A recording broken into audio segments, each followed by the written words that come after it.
함께 따라서 하시겠습니다. 허락하신 것을 굳게 지켜야 합니다. 한 번 더 따라서 하시겠습니다. 허락하신 것을 굳게 지켜야 합니다.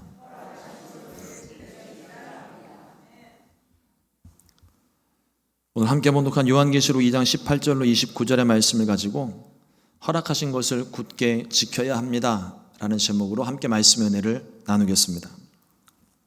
우리가 초대교회 7교회들의 말씀들을 우리가 쭉 살펴보고 있는데요, 오늘 네 번째 시간 두아디라 교회에 대해서 오늘 주신 말씀 가지고 은혜를 나누려고 합니다. 두아디라 교회는 당시 초대교회 여러 도시들 중에서도 상대적으로 작은 도시였고, 또 두아디라 교회에 대해서도 우리가 그렇게 많은 것을 알고 있지를 못해요. 아마 신앙생활을 오래 하셨던 분들은 이미 초대교회에 대한 말씀들을 여러 차례 들었고 또 말씀을 통해서 읽었고 기억을 하고 계실 거예요. 그런데 기억을 더듬어 보면 어떤 분들은 두아디라 교회에 있음도 알지 못하시는 분들도 계시더라고요. 유명한 교회, 에베소 교회, 버가모 교회, 서머나 교회, 필라델피아 교회, 칭찬받은 교회들 이름들 많아서 여기 그 교회들 이름 쓰는, 실제로 그 이름을 쓰는 교회들도 많이 있고요. 근데 두아디라 교회에 대해서는 잘 기억들을 못 하시는 것 같아요. 그만큼 초대교회 안에서도 영향력이 작았고 상대적으로 작은 교회였다는 겁니다. 별 관심이 없었던 교회예요. 그런데 이 두아디라는 상업이 발달을 했고 양털 제품과 자줏빛 염료로 유명한 곳이라고 합니다.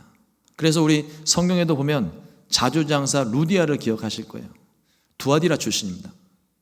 그래서 빌립보에서 처음 예수님을 믿었지만 원래가 두아디라 출신이어서 그 기술을 가지고 장사를 해서 바울이 선교 여행을 다닐 때마다 물질로 후원을 했던 사람이 이 루디아라는 여인입니다. 버가모에서 남동쪽으로 약 80km, 약 한 50마일 정도 남쪽으로 내려온 내륙 도시고요. 두아디라도 다른 도시들과 마찬가지로 황제 숭배와 우상 숭배가 있었는데 특별히 태양의 신 그리고 제우스의 아들로 알려져 있는 아폴로를 신으로 섬겼던 도시입니다.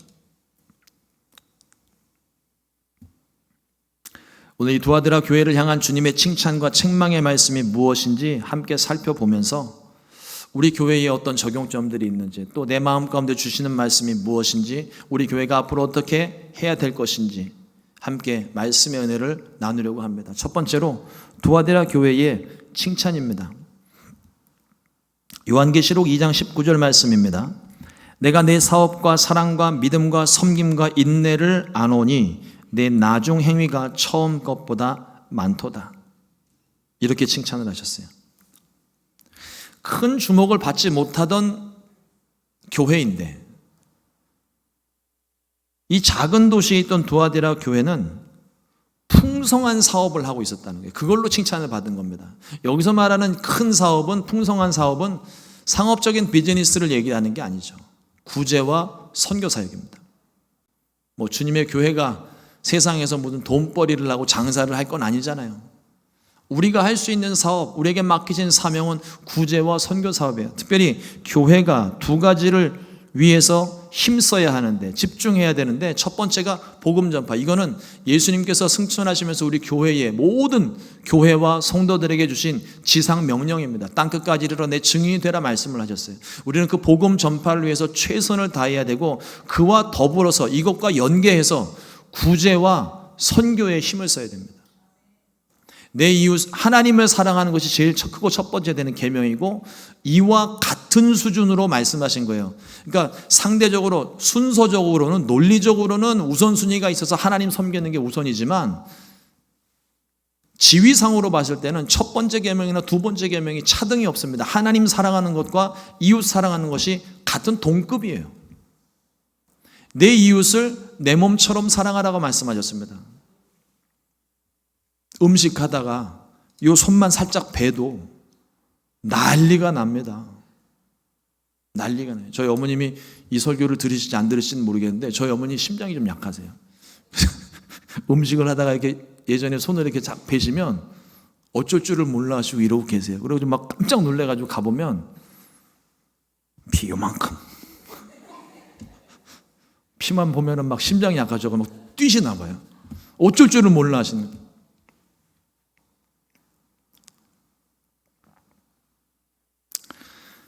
내 몸이 다치면 내가 불편하고 아프니까 막 사람들이 붕대 감고 막 약 바르고 병원 가고 약 먹고 막 쩔쩔매고 어쩔 줄 몰라 하는 그런 마음으로 이웃을 사랑하라는 거예요.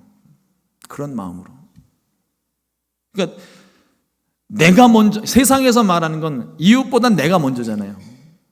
주님이 말씀하시는 건 내가 먼저가 아닙니다. 나와 저 사람이 똑같은 거예요.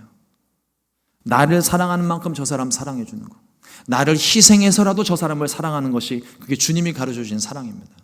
그래서 이 구제와 선교에 우리가 힘을 써야 되는데, 이 두아디라 교회는 주목받지 못했던 작은 교회였지만 하나님 나라를 위해서 이 두 가지를 위해 열심을 냈던 교회.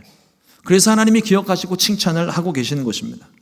두아디라 교회가 예수님의 칭찬을 받았던 것은 많은 일을 해서가 아니에요. 그 사역의 범위가 크고 넓어서 칭찬받은 게 아닙니다. 주님이 맡기신 일에 묵묵히 순종했기 때문에 칭찬받는 거예요. 여러분 기억하십시오. 크고 많은 일을 해서 하나님이 칭찬하시는 게 아니에요. 우리에게 맡기신 일, 작은 일이지만 그것이 뭐 청소하는 일이 되었던 설거지를 하는 일이 되었던 내게 맡기신 그 일 하나를 내가 충성할 때 하나님이 그 일을 잘하게 되면 하나님이 감당할 수 있는 범위에서 또 다른 일을 맡기십니다. 그래서 그걸 또 감당할 수 있게 돼요. 그리고 그것에 또 다른 일을 맡기십니다. 그걸 또 감당할 수 있게 돼요. 그렇게 해서 하나님이 넓혀주시는 것이지, 우리 교회가 유명해지기 위해서 크고 많은 사업들, 많은 사람들에게 막 선전하고 소개하는 그런 구제 사업을 말씀하시는 걸 칭찬하는 게 아닙니다. 주님이 내게 맡긴 일을 성실히 충성되이 감당하면 하나님이 그 지경을 넓어지게 하시고 또 다른 일을 맡겨주시는 거예요. 여러분, 이 말씀과 더불어서 제가 같이 묵상을 했던 말씀이 달란트의 비유예요. 이 달란트 비유가 우리가 주목해야 될 것이 있습니다. 얼마를 남겼느냐. 여러분, 여기에 초점을 맞추면 이 달란트의 비유를 잘못 해석하는 겁니다. 달란트의 비유는요, 남겨진 것이 중요한 게 아니라 주신 것의 기쁨으로 충성했느냐를 중심으로 하고 있는 거예요. 주인이 떠나면서 종들에게 5달란트, 2달란트, 1달란트를 맡겼습니다. 그 기준이 있어요. 각각 재능대로. 주인이 종들의 재능을 아는 거예요. 그러니까 이 종은 5달란트를 맡겨도 될 만한 종이에요. 이 종은 2달란트를 맡겨도 될 만한 종이에요. 이 종은 1달란트를 맡겨도 될 만한 종이에요. 그래서 5달란트, 2달란트, 1달란트를 맡긴 겁니다. 근데 5달란트, 2달란트 받은 종은 아무 말 없이 순종해서 5달란트, 2달란트를 남겼어요. 근데 1달란트 받은 종은 내가 왜 1달란트짜리냐고 원망을 하면서 왜 나는 5달란트를 주지 않았냐고 원망하면서 묻어두었습니다. 아무 일도 하지 않았어요. 그래서 책망받은 게 무엇입니까? 이 악하고 게으른 종아. 만약에 남기는 게 목적이었으면 이 이윤도 밥벌이도 못하는 이 버러지 같은 인생아, 이렇게 아마 책망을 하셨겠죠. 근데 책망의 내용은 악하고 게으른 종입니다. 주인을 잘못 이해한 악한 종이고 일하지 않은 게으른 종인 거예요. 만일, 저는 이 달란트 비유를 묵상할 때마다 항상 생각하는 것이 그겁니다. 만일 이 한 달란트 받은 종이 정말 내게 맡기신 것에 감사하면서 충성하고 내게 주신 힘을 다하여 내가 이것을 열심히 일을 했는데, 우리 예상치 못한 일들 많이 만나잖아요. 요즘 갑자기 인플레이션이 막 생기고 경제가 막 어려워지고 뭐 비바람이 천둥번개가 치면서 막 토네이도 불고 허리케인 몰아닥쳐서 막 삶의 터전이 막 뒤흔들려 버리는 그런 상황이 오게 될 때, 그거는 내가 예상할 수 있는 일도 아니고 대비할 수 있는 문제도 아닙니다. 그런 일이 벌어져서 혹시라도 내가 열심히 했던 일들 중에 원금마저도 싹 다 잊어버렸다면, 그럼 우리 주님은 그 종에게 뭐라고 말씀하셨을까요? 책망하셨을까요? 저는 그렇게 생각하지 않습니다. 충성되이 일한 것에 대한 하나님의 위로와 격려가 있었을 것 같아요. 비록 가진 것들은 다 잃어버렸지만, 원금마저도 다 잃어버렸지만, 내가 맡긴 거 다 잃어버렸지만, 그러나 주인이 종을 보며 그래도 네가 하려고 열심히 했구나. 잃어버렸지만 그래도 잘했다. 열심히 했네. 수고했네. 위로하고 격려하지 않았을까요? 적어도 책망받지는 않았을 것 같아요. 어떻게 경제 위기를 네가 예측도 하지 못하고 네가 내 종이라고 할 수 있느냐, 이렇게 얘기 안 하셨을 거라는 거예요. 두아디라 교회에 맡겨주신 사명, 그 재능대로 할 수 있는 대로 최선을 다해서 하나님의 선한 사업을 위해서 노력을 했습니다. 사업과 사랑과 믿음과 섬김과 인내로 끝까지 그 사명을 감당했던 거예요.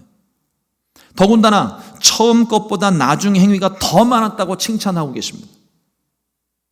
끝까지 인내하고 충성하니까 주님께서 처음보다 나중을 더 풍성하게 해주신 결과인 거예요. 구제와 선교는 가진 것이 많아서 하는 게 아닙니다. 큰 교회들만 하는 게 아니에요. 두아디라 교회와 같이 작은 교회, 상대적으로 작은 교회일지라도 내게 있는 것 가지고 하는 거예요. 하나님이 차고 넘치도록 채워주셔서 이 넘치는 것 중에 이걸 어디다 쓸까 고민을 하다가 선교하려고 내놓는 것이 아니라, 가난해도 없어도 있는 것 중에 내게 있는 것 가지고 하는 것이, 그게 구제와 선교입니다. 남아 도는 거 가지고 하는 게 아니에요. 시간이 남아 돌기 때문에 단기 선교를 가는 게 아니라 바쁜 중에도 시간을 쪼개어서 단기 선교를 다니고 할 수 있는 일들을 하는 거예요. 주님을 위한 헌신이라는 거죠. 우리말 속담에 콩 한 쪽도 나눠 먹는다는 말이 있습니다. 콩 하나 반으로 나눠 먹는다고 배 터지지는 않겠지만 마음이 따뜻해지는 거예요. 그 콩 반쪽을 가지고 받았는데 이걸 어디다 쓸까? 누구 코에 붙일까? 이 고민을 하는 게 아니라 그 받은 반쪽이 그냥 이 자체가 내게 감동을 주는 거예요. 내게 기쁨을 주는 거예요. 콩은 반으로 나누어졌는데 기쁨은 2배가 됐습니다. 두아디라 교회는 주의 말씀에 순종하여 이것을 끝까지 실천한 교회였어요. 가진 것보다 중요한 게 마음입니다. 사랑의 마음으로 행하게 될 때 콩 한쪽도 쪼개진 반쪽도 감동이 되는 거예요. 두아디라 교회와 같이 주의 선한 사업에 기쁨으로 적극 동참하는 우리 순복음 시카고 교회가 되기를 주님의 이름으로 축원합니다. 둘째로 두아디라 교회에 주시는 책망과 권면입니다. 우리가 지금 벌써 3 교회를 살펴보고 4번째 교회를 보고 있는데 이 교회들의 말씀 주시는 순서가 똑같아요. 말씀하시는 분이 어떤 분이 말씀하시는지를 얘기를 하고, 그리고 그 교회에 칭찬받을 일을 먼저 칭찬하고, 그 다음 책망받을 일에 대해서 책망하고 권면의 말씀 주시고, 그 다음에 상급에 대해 이야기하고 끝납니다. 어떤 교회는 칭찬만 있기도 하고 어떤 교회는 책망만 있기도 합니다. 이 순서를 따라서 이야기를 하는데, 말씀하고 계시는데, 두아디라 교회를 향해 말씀하시는 분을 보니까 그 눈이 불꽃 같고 그 발이 빛난 주석 같은 하나님의 아들 예수님께서 말씀하시는 거예요. 그 눈이 불꽃 같고, 주님께서는 불꽃 같은 눈으로 우리의 모든 것을 살피십니다. 사람은 내 눈에 보이는 것만 보고 믿으려고 자꾸만 해요. 보여지는 게 전부인 것처럼 생각을 해요. 조금 더 생각을 하긴 하지만 결국 그 생각도 보여지는 것을 바탕으로 생각을 하게 되는 거예요. 우리는 육신의 눈을 가지고 겉으로 드러나는 것만 볼 뿐이지만 주님께서는 우리의 생각과 마음까지 지켜보시는 분입니다. 우리의 중심을 보시는 하나님이십니다. 아무리 우리가 은밀하게 행할지라도 주님께서 다 지켜보고 계신다는 거예요. 그 불꽃 같은 눈으로 살피시는 주님께서 이 두아디라 교회에 주시는 말씀은 요한계시록 2장 20절의 말씀입니다. 그러나 내게 책망할 일이 있노라. 자칭 선지자라는 여자 이세벨을 내가 용납하매니 그가 내 종들을 가르쳐 꾀어 행음하게 하고 우상의 제물을 먹게 하는도다. 이 말씀을 보면서 여러분들의 마음속에 저와 똑같은 질문을 하셨을 거라고 저는 믿습니다. 도대체 이세벨이라는 여자가 누굴까? 우리 어떤 그런 거 있잖아요. 문제 생기면 누가 도대체 이걸 했냐고 자꾸 책임 소재를 묻는 사람들이 있어요. 근데 그런 책임 소재를 물을 만한 여자예요. 도대체 이 이세벨이라는 여자가 도대체 어떤 여자일까? 이 여자 하나 때문에 두아디라 교회가 책망을 받고 있는 거예요. 이 여인의 이름이 실제 이세벨이었는지는 알 길이 없습니다. 다만 구약의 이세벨에 비유되고 있다는 것 정도는 알겠어요. 이세벨은 북이스라엘의 가장 악한 왕이었던 아하방의 아내로 이스라엘 땅의 모든 각종 우상들을 들여왔던 장본인입니다. 그래서 온 이스라엘이 우상을 숭배하게 만든, 그래서 여러분들 기억하시겠지만 갈멜산에서 엘리야가 이 우상 숭배자들과 바알의 선지자들과 싸울 때 850대 1로 싸웁니다. 그러니까 주의 종들은 거의 씨가 말랐어요. 그런데 우상 숭배자들은 나날이 부흥합니다. 자고 일어나면 막 번창해요. 850명입니다. 그런 영적인 암흑기를 만들었던 장본인이 이세벨이라는 여자예요. 두아디라 교회는 자칭 선지자라는 이세벨과 같았던 이 여인을 용납한 것 때문에 책망받습니다. 그대로 두었다는 거예요. 우리가 좀 먼저 생각해 볼게요. 하나님께 인정받은, 하나님께서 세우신 선지자가 아니라 자칭 선지자라는 거예요. 여러분들 주변에도 혹시 그런 분들 있을지 모릅니다.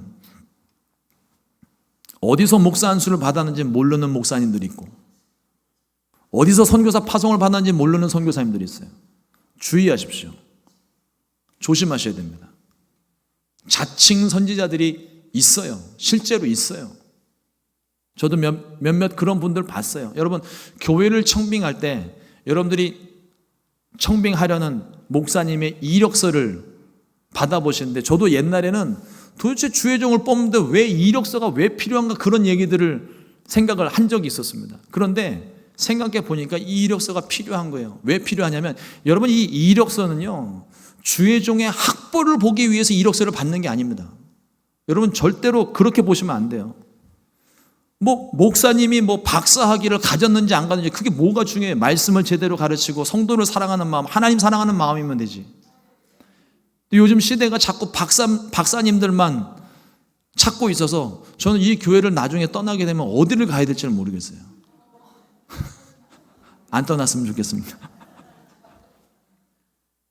이력서를 받는 목적이 그 목회자의 학벌을 확인하기 위해서 이력서를 보는 게 아니라, 이분이 정통신학을 했는지, 잘못된 신학을 하진 않았는지, 어디서 목사 안수를 받았고 우리 교회와 흐름은 같은지, 이걸 보는 게 이력서지. 그 사람의 학벌과 어느 학교 출신이고 학위는 어디까지 했고 학점은 어떻게 되고, 이런 게 왜 필요한지 모르겠어요. 그런 눈으로 보지 마시고, 여러분, 자칭 선지자라는 사람들이 있습니다. 어디서 목사 안수를 받았는지 모르겠는데 한동안 안 보이다 갑자기 왔는데 목사님 돼서 오신 분들이 있어요. 주의하셔야 됩니다. 그리고 또 하나 우리가 주의해서 볼 것은, 이 여인이, 이세벨이라는 여인이 교회 외부에서, 교회 바깥에서 두아디라 교회를 유혹하고 핍박을 하고 있는 게 아니에요. 교회 안에 있는 사람입니다. 용납되었다고 그랬어요. 더군다나 여기 지금 여인이라고 부르고 있는 이 칭호는 여인을 향하여서 부를 수 있는 극존칭입니다. 문법적으로 극존칭을 쓰고 있어요. 그러니까 이것을 봤을 때 아마도 두아디라 교회의 지도자들 중에 한 사람의 부인 정도는 되는 것 같아요. 아니면 이 여인 자체가 스스로 지도자급에 서 있는지도 모르겠어요. 교회 안에 상당한 권력을 가지고 주의 종들과 성도들에게 영향력을 행사하면서 사람들을 유혹하고 행음하게 하고 우상의 제물을 먹게 했던 사실이 지금 주의 말씀 속에 그대로 드러나고 있습니다. 겉으로는 믿음을 가지고 있는 것 같은데, 겉으로는 굉장히 거룩하고 신령한 것 같은데 행동하지만 실제는 믿음도 없고 오히려 교회를 혼란스럽게 하는 사탄과도 같은 존재입니다. 이러한 사람을 두아디라 교회가 용납해 두었다는 거예요. 제거하지 않고 그대로 방치해 두었다는 겁니다. 무엇을 이야기하냐면 이 여인이 가지고 있는 어떤 예언하는 것이라든지 어떤 신령한 것처럼 신비하게 보이는 어떤 그러한 것들이 사람들의 마음을 가리우고 눈을 가리워서 자꾸만 그 신령한 것을 쫓아서 움직이게 만들었다는 거예요. 그런 사람의 말 한마디는요, 대단한 영향력을 가집니다. 초대교회 당시에 길드라고 하는 상업조합이 있었는데 이 상업조합에 들어가면 장사를 하려면 이 조합 안에 들어가야 돼요. 근데 이 조합 안에 들어가는 조건이 세금을 냈는지 안 냈는지, 2년 동안 세금을 냈는지, 그다음에 얼마를 버는지 이런 걸 보는 게 아니라 그런 서류들도 준비했겠죠. 근데 들어가는 조건에 제일 중요한 것 중에 하나가 황제 앞에 절을 하는 겁니다. 다 모든 서류를 다 갖추고 있어도 황제 앞에 절을 하지 않으면 이 상업조합에 들어가지를 못해요. 그럼 장사를 못하는 거예요. 경제적으로 손해를 볼 수밖에 없는 거예요. 초대교회의 모든 교회들이 거의 대부분 여기에 걸립니다. 그래서 초대교회가 가난할 수밖에 없는 거예요. 경제적으로 힘들 수밖에 없는 거죠. 예수님을 믿는 그리스도인들은 우상 숭배를 할 수 없었기 때문에 여기에 적극적으로 가담을 못합니다. 그런데 이세벨의 유혹이 여기에 있어요. 눈 딱 감고 한 번만 머리 숙이면 돼. 처자식은 먹여 살려야 될 거 아니야. 예수 믿는다고 돈이 나오니 떡이 나오니.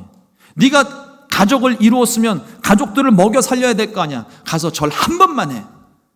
그러면 내가 다 뒤에 봐줄게. 여러분, 이게 굉장히 달콤한 유혹입니다. 딱 한 번만, 이번 한 번만, 여러분 그 한 번이 끝일 수 있습니다.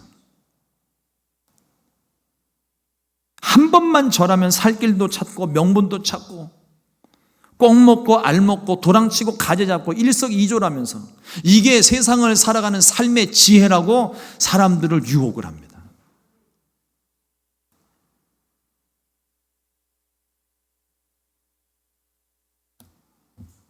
세상은 이것이 삶의 지혜라고 유혹을 하죠. 이세벨과 같은 존재는 교회에서 당연히 축출돼야 됩니다. 복음에 반하는 존재이기 때문에 그래요. 여러분, 이것을 용납하면 안 됩니다. 사랑이라는 이름 아래 이것을 용납하면 안 되는 거예요.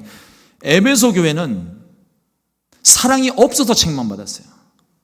근데 두아디라 교회는 이걸 사랑이라는 이름으로 다 끌어안아서 문제가 되는 겁니다.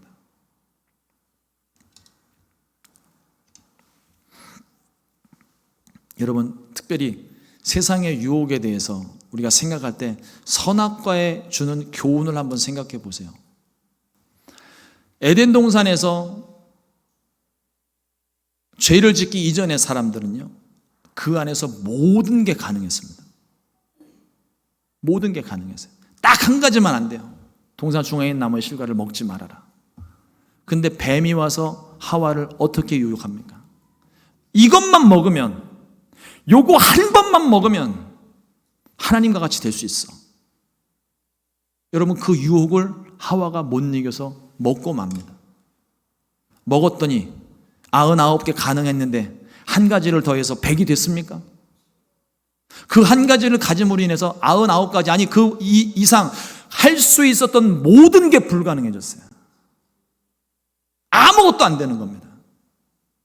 여러분, 그 한 번이 그래서 무서운 거예요.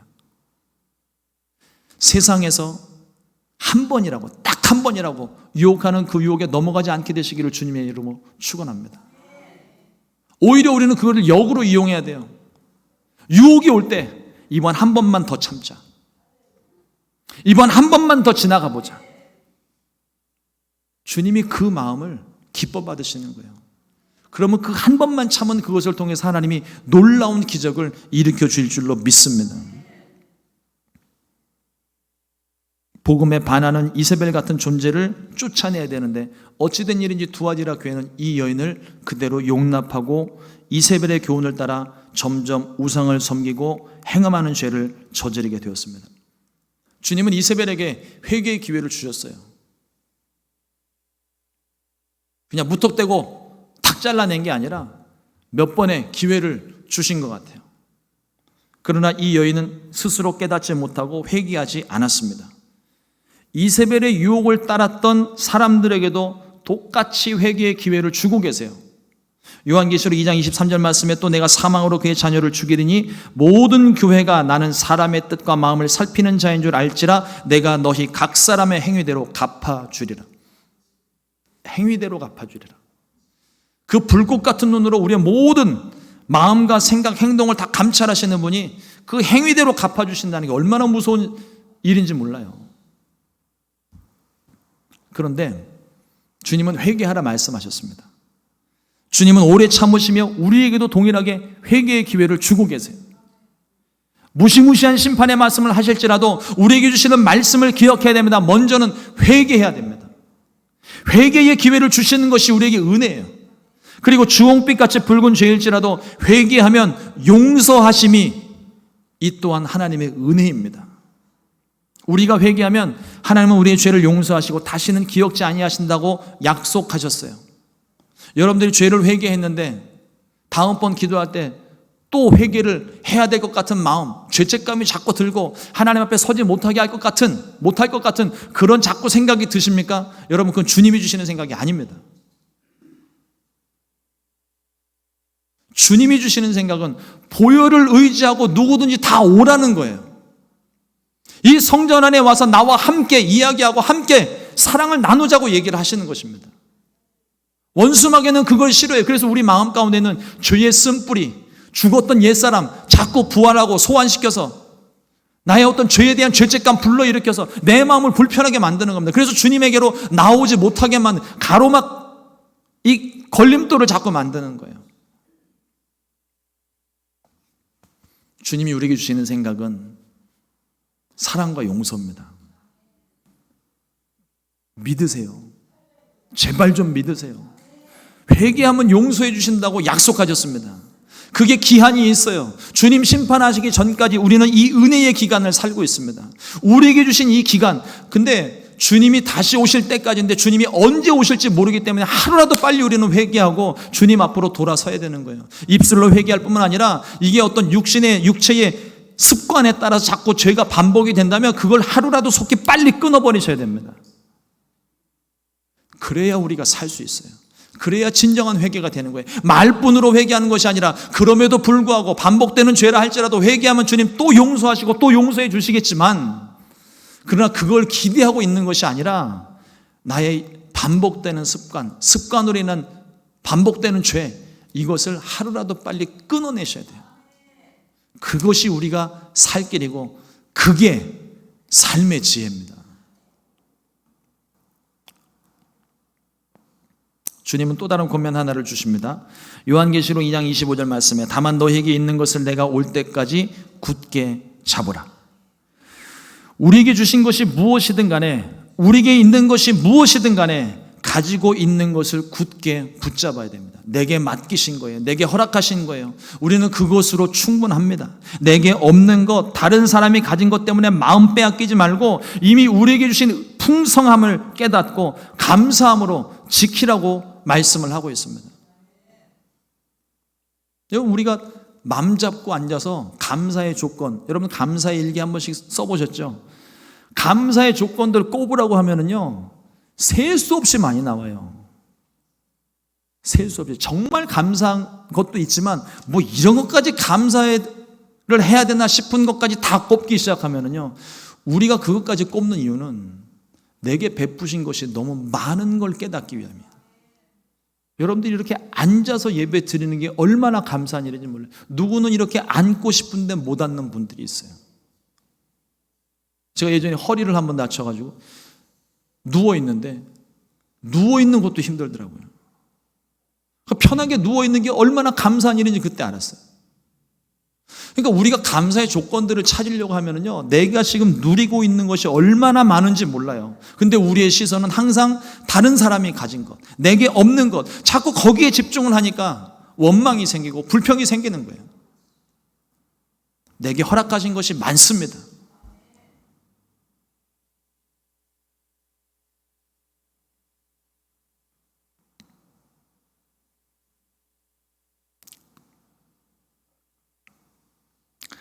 우리에게 허락하신 것,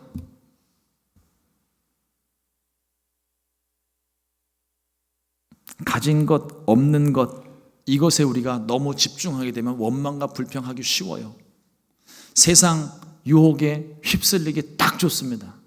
우리가 관심을 가져야 될 것은 내게 있는 것, 없는 것이 아니라 이미 내게 허락하신 주님입니다.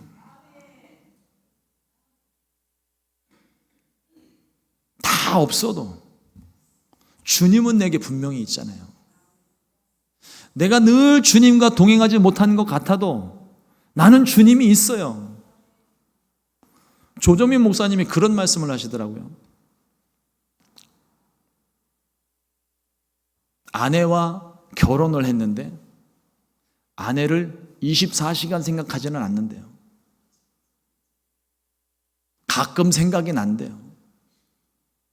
근데 아내가 있는 건 분명하다는 거예요. 우리가 주님과 함께 있을 때도 마찬가지인 거예요. 24시간 주님만 바라보라는 목사님의 그 표현도 하루 종일 주님만 묵상하고 있으란 얘기가 아니라 주님과 함께 있는 걸 경험하고 누리란 얘기예요. 아내가 지금 나와, 물론 지금은 같이 있지만 아내가 나와 함께 있지 않아도 아내가 집에 있고 저는 교회에 나와 있어도요, 제가 부부인 사실은 변함이 없습니다. 24시간 아내를 생각하지 않아도 부부인 사실은 변함이 없어요. 그러나 가끔씩 생각이 나면서 전화도 하고 연락도 하고, 하나님과 주님과 우리 사이의 관계가 그렇지 않을까요? 때로는 우리가 일하다 보면 잠깐 잊을 수 있는데 아이고 내가 또 잊어버렸네. 주님 다시 찾습니다. 주님과의 그 깊은 교제가 저와 여러분들의 삶 가운데 있기를 바랍니다. 주님은 근데 절대 잊어버리면 안 돼요. 한 번 잊어버리면 이거 정말 돌이키기 힘듭니다. 우리 허락하신 주님 끝까지 붙잡고 놓치지 않게 되시기를 주님의 이름으로 축원합니다. 세 번째로 이기는 자에게 주시는 약속의 말씀입니다. 만국을 다스리는 권세와 새벽별을 주셨는데 이 권세는 예수님께서 하나님께로부터 받았던 하늘과 땅의 모든 권세를 이야기하는 거예요. 마치 망치로 질그릇을 깨듯 세상을 다스리는 권세를 주시겠다고 말씀하신 거예요. 여러분, 망치를 가지고 쇳덩이 아무리 치고 벽을 쳐봐요. 이 벽돌도요, 치면은 둔탁한 소리만 나지 잘 깨지지도 않아요. 힘만 들어요. 근데 집에서 쓰는 사기 그릇, 커피잔 같은 이 사기로 만든 질그릇, 흙으로 만든 그 그릇을 여러분 이렇게 톡 쳐보세요. 그러면 와샤샥 하고 깨져버립니다. 주님께서 세상을 다스리는 권세가 그런 권세가 있다는 거예요. 힘이 있다는 거예요. 그 권세를 믿음을 지키는 저와 여러분들에게 주셨다는 겁니다. 우리가 고난을 참아내고 이기면 그 발이 빛난 주석과 같은 하나님의 아들이 세상을 밟고 다스리실 때 주와 함께 영원히 다스리는 권세를 저와 여러분들에게 주시겠다는 약속이에요. 얼마나 큰 축복입니까? 또한 새벽별을 주리라고 약속하셨습니다. 이 새벽별은 예수님입니다. 요한계시록 22장 16절 말씀에 나 예수는 교회들을 위하여 내 사자를 보내어 이것들을 너에게 증언하게 하였노라. 나는 다윗의 뿌리요 자손이니 곧 광명한 새벽별이라 하시더라. 이 새벽별을 우리에게 주셨다는 것. 여러분, 세상 가운데서 우리가 절대로 잃어버리고 놓치면 안 되는 것이 바로 이 새벽별입니다. 주님입니다. 주님 놓치면 안 돼요. 이미 우리가 예수님 믿고 내 마음 가운데 주인으로 모셨잖아요. 이 주님 절대로 잃어버리면 안 됩니다. 이 주님 절대로 외면하고 포기하면 안 됩니다. 여러분, 한 번 우리에게 주신 이 생명 얼마나 소중한 것인지를 깨닫고 이 생명을 지키기에 힘써야 돼요. 여러분, 감정이나 기분 때문에 주님을 믿었다가 안 믿었다가 이러면 안 됩니다. 한 번 믿는 믿음, 끝까지 믿음을 지키셔야 돼요. 그 믿음을 주님이 칭찬하시는 겁니다. 우리가 악한 세상에서 믿음을 지키면 세상을 이길 권세, 이미 이기신 권세, 그 권세를 가지신 분을 우리는 영원히 얻게 되는 거예요. 우리의 믿음은 주님을 향한 믿음입니다. 주님을 붙잡고 있을 때 모든 것 되시는, 그리고 모든 것을 다스리시는 그 주님을 우리가 얻게 되는 거예요. 그러므로 우리가 그 주님 안에 있을 때 모든 것이 가능해지는 겁니다. 모든 걸 하기 위해서 나는 주님을 버리고 세상 가운데 나가지만 여러분, 절대로 이루어지지를 않아요. 주님 안에 있을 때 내가 모든 것이 가능한 겁니다. 사랑하는 성도 여러분, 우리에게 허락하신 것을 더욱더 굳게 붙잡게 되시기를 주님의 이름으로 축원합니다. 우리가 주님을 위해 수고하고 헌신하는 것을 굳게 지키시기를 주님의 이름으로 축원합니다. 우리 가운데 맡기신 일들을 우리가 사명을 감당할 때, 그것이 힘들지만 내가 끝까지 그 사명 감당할 때 그것이 도저히 이루어지지 않을 것 같지만 그 말씀 붙잡고 우리가 순종하게 될 때 주님께서 우리의 처음 것보다 나중을 풍성하게 하시는 거예요. 우리의 구원자 되신 주님을 굳게 붙잡아야 됩니다. 끝까지 붙잡고 놓치지 말아야 하는 것, 그것은 주님밖에 없어요. 세상 것들의 마음을 뺏기면 주님 놓치게 됩니다. 세상의 달콤한 유혹, 그럴듯한 유혹, 적당히 타협하려는 그 마음은 우리를 주님에게서 멀어지게 하는 거예요. 이세벨이라는 여자가 실제 존재했는지 아니면 그 분위기와 영적인 것들을 얘기하는지 우리 다 알지 못하지만 적어도 주님에게서부터 멀어지게 한 사실을 우리는 기억합시다. 그리고 우리 교회 안에, 그리고 나의 신앙생활 가운데 주님에게서부터 멀어지게 하는, 내가 세상과 타협을 했던 그 부분이 무엇인지 우리가 확인을 하고 그 부분을 잘라내야 돼요. 그걸 변화시켜야 됩니다. 그리고 회개해야 돼요. 회개하지 않으면 살 수 없습니다. 그러나 회개하면 용서받습니다. 우리는 새 사람이 되는 거예요. 주님이 약속하셨습니다. 이 약속의 말씀을 굳게 믿고 유혹의 마음 빼앗기지 않고 더욱더 성령 충만하시고 두아디라 교회에 주신 칭찬과도 같이 처음보다 나중에 더욱더 풍성케 되는 우리 순복음 시카고 교회 사랑하는 모든 성도님들 되시기를 주님의 이름으로 축원합니다. 기도하겠습니다.